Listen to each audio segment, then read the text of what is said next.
اعوذ باللہ من الشیطان الرجیم بسم اللہ الرحمن الرحیم۔ حضرت سلیمان فارسی رضی اللہ تعالی عنہ سے روایت ہے کہ ماہ رمضان کی آخری تاریخ کو رسول اللہ صلی اللہ علیہ وسلم نے ہمیں ایک خطبہ دیا۔ اس میں آپ صلی اللہ علیہ وسلم نے فرمایا، اے لوگو، تم پر ایک عظمت اور برکت والا مہینہ سایہ فکن ہو رہا ہے۔ اس مبارک مہینے میں ایک رات شب قدر 1000 مہینوں سے بہتر ہے۔ اس مہینے میں کہ روزے اللہ تعالیٰ نے فرض کیے ہیں اور اس کی راتوں میں بارگاہ خدا تعالیٰ میں کھڑا ہونے یعنی تراویح پڑھنے کو نفلی عبادت مقرر کیا ہے، جس کا بہت بڑا ثواب رکھا ہے۔ جو شخص اس مہینے میں اللہ کی رضا اور اس کا قرب حاصل کرنے کے لیے کوئی غیر فرض عبادت یعنی سنت یا نفل ادا کرے گا تو اس کو دوسرے زمانے کے فرضوں کے برابر اس کا ثواب ملے گا، اور اس مہینے میں فرض ادا کرنے کا ثواب دوسرے زمانے کے 70 فرضوں کے برابر ملے گا۔ یہ صبر کا مہینہ ہے اور صبر کا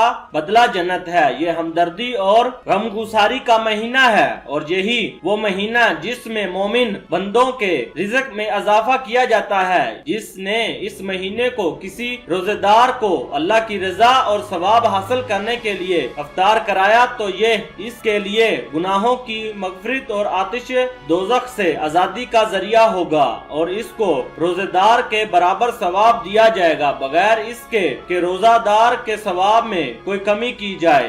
آپ سے عرض کیا گیا کہ یا رسول اللہ صلی اللہ علیہ وسلم، ہم میں سے ہر ایک کو تو افطار کرانے کا سامان میسر نہیں ہوتا، تو کیا غربا اس ثواب عظیم سے محروم رہیں گے؟ آپ نے فرمایا کہ اللہ تعالیٰ یہ ثواب اس شخص کو دے گا جو دودھ کی تھوڑی سی لسی پر یا صرف پانی ہی کے ایک گھونٹ پر کسی روزے دار کا روزہ افطار کرا دے۔ رسول اللہ صلی اللہ علیہ وسلم نے سلسلہ کلام جاری رکھتے ہوئے آگے ارشاد فرمایا کہ اور جو کوئی کسی روزے دار کو پورا کھانا کھلا دے، اس کو اللہ تعالیٰ میرے حوض کوثر سے ایسا سیراب کرے گا جس کے بعد اس کو کبھی پیاس ہی نہیں لگے گی تا ان کے وہ جنت میں پہنچ جائے گا۔ اس کے بعد آپ نے فرمایا، اس ماہ مبارک کا ابتدائی حصہ رحمت ہے اور درمیانی حصہ مغفرت ہے اور آخری حصہ آتش دوزخ سے آزادی ہے۔ اس کے بعد آپ نے فرمایا، اور جو آدمی اس مہینے میں اپنے غلام خادم کے کام میں تخفیف اور کمی کر دے گا، اللہ تعالیٰ اس کی مغفرت فرما دے گا اور اس کو دوزخ سے رہائی اور آزادی دے گا۔ دوستو دیکھیں، ماہ مبارک کیسا مبارک مہینہ ہے کہ اس میں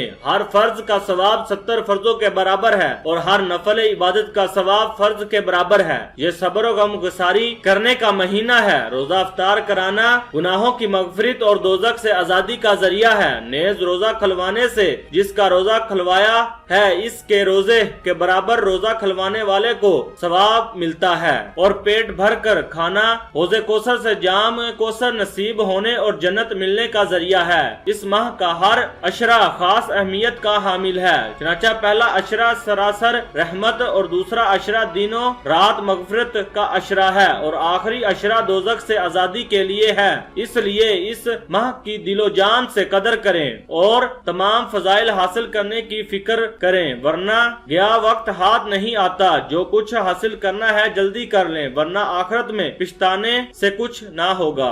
آمین یا رب العالمین۔